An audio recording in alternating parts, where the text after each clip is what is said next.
So Osmania యూనివర్సిటీకి వచ్చేటప్పుడు నాకు ఎలాంటి సెక్యూరిటీ లేదు, నేను ఒక్కనే వస్తానని చెప్పారు. నిన్న ఎట్లా ఉంది పరిస్థితి ఇక్కడ వచ్చినప్పుడు? పూర్తిగా అయితే అన్న వాస్తవానికి ఆయన మాటలు మాత్రం నీటి మూటలే.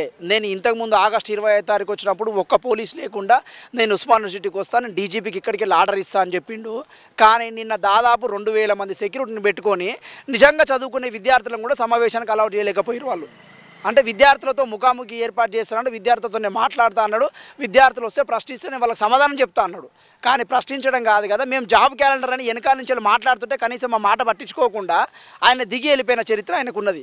కాబట్టి అవన్నీ నీటి మాటలే, ముఖ్యమంత్రి గారి మాటలు, సెక్యూరిటీ లేకుండా వస్తాను నీటి మాటలే. ఇక్కడ ఉన్నటువంటి అధికారులు కూడా ఓవర్ యాక్షన్ చేసి సెక్యూరిటీని బాగా టైట్ చేసుకొని చదువుకునే విద్యార్థులకు కూడా నిన్నటి సమావేశంలో అవకాశం లేకుండా పోయింది. సో చాలా మందిని కూడా రూమ్లో నుంచి కానీ హాస్టల్ నుంచి కానీ బయటికి రాని పరిస్థితి ఏర్పడిందని విన్నాను. అవును, ముందస్తు అరెస్ట్ అయితే చాలా వరకు చేసిర్రన్న. ఎవరైతే విద్యార్థులు విద్యార్థి నాయకులు అయితే ఎవరైతే ఉన్నారో వాళ్ళందరూ కూడా రాకుండా ఏదో భజన బృందాన్ని పెట్టుకొని వాళ్ళ కాంగ్రెస్ కార్యకర్తను లేకపోతే అంటే కొత్త విద్యార్థులు అంటే ప్రశ్నించలేని విద్యార్థులను పెట్టుకొని వాళ్ళ ఒక భజన బృందంలాగా తయారు చేసుకొని ఇక్కడున్న యూనివర్సిటీ అధికారులు కూడా కొంతమంది అంటే మాట్లాడే విద్యార్థులకు స్వేచ్ఛ లేకుండా లేకపోతే విద్యార్థి నాయకులు వస్తే మేము కేసులు పెడతామని భయోభ్రాంతులకు గురి చేసి ముందస్తుగా కొంతమంది విద్యార్థులు అరెస్ట్ చేశారు. ఎంత అరెస్ట్ చేసినా ఏది చేసినా ఉస్మానియా యూనివర్సిటీ అనేది ఒక పోరాటాల గడ్డ కాబట్టి ఖచ్చితంగా నిన్న యూనివర్సిటీలో రేవంత్ రెడ్డి గారికి సెగ తగిలింది.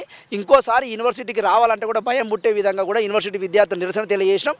ఆ నిరసన ఎందుకోసం తెలియజేసినాం అంటే యూనివర్సిటీకి నువ్వు వచ్చిన లక్ష్యం వేరు, యూనివర్సిటీ అభివృద్ధి కోసం యూనివర్సిటీలో డెవలప్మెంట్ కోసం నేను ఆశిస్తే నువ్వు దీన్ని ఒక రాజకీయ వేదికగా మాట్లాడుతున్నావు కాబట్టి మేము దాన్ని తిరుగుబాటు చేసి నిరసన చేసినాము. ఆ నిరసన అనేది తెలంగాణ సమాజం అంతా చూసింది కాబట్టి నువ్వు ఎన్ని అరెస్టులు చేసినా ఎంత పోలీసులు పెట్టుకున్నా ఉస్మానియా యూనివర్సిటీ కేంద్రం అనేది పౌరుషాల గడ్డ కాబట్టి అవన్నీ మాకు లెక్క కాదు. ఖచ్చితంగా రాబోయే రోజుల్లో కూడా రాష్ట్ర ప్రభుత్వం పైన ఒక ఉద్యమానికి ఇదే యూనివర్సిటీ వేదికగా మేము శ్రీకారం చుడతాం. నిరుద్యోగుల సమస్యలు కావచ్చు, విద్యార్థి సమస్యలు కావచ్చు, యూనివర్సిటీ డెవలప్మెంట్ కోసం కూడా మా ప్రయత్నం మేము ప్రభుత్వానికి తెలియజేసే విధంగా మా శక్తిని నిరూపించుకునే విధంగా యూనివర్సిటీ వేదికగా మరో పోరాటానికి కూడా మేము సిద్ధమవుతామని చెప్పి తెలియజేస్తా ఉన్నాం. థ్యాంక్ యూ అన్న.